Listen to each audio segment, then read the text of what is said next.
सभी को नमस्ते। आइए सुनते हैं श्री परम ज्योति कल की चमत्कार। मैं कुंडुंगलूर केरल से मैं ऐश्वर्या हूँ। अनंत कोटि पाद प्रणाम श्री परम ज्योति कल की।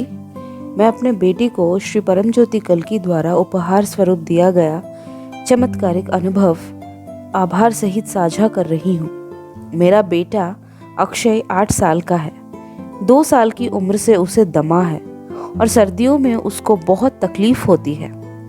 मैं भगवत धर्म से नवंबर 2022 से जुड़ी और हमें पावन वर दीक्षा माला धारण करने का आशीर्वाद प्राप्त हुआ। माला धारण करते समय मैंने अक्षय को उसकी बीमारी से पूरी तरह निदान दिलाने की प्रार्थना की।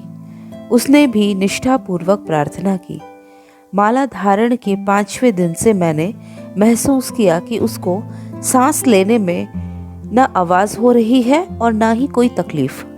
श्री अम्मा भगवान के दर्शन के लिए एकम मंदिर तक का सफर करने के बाद भी वो ठीक था। वापस आने पर हमने उसके डॉक्टर से परामर्श किया।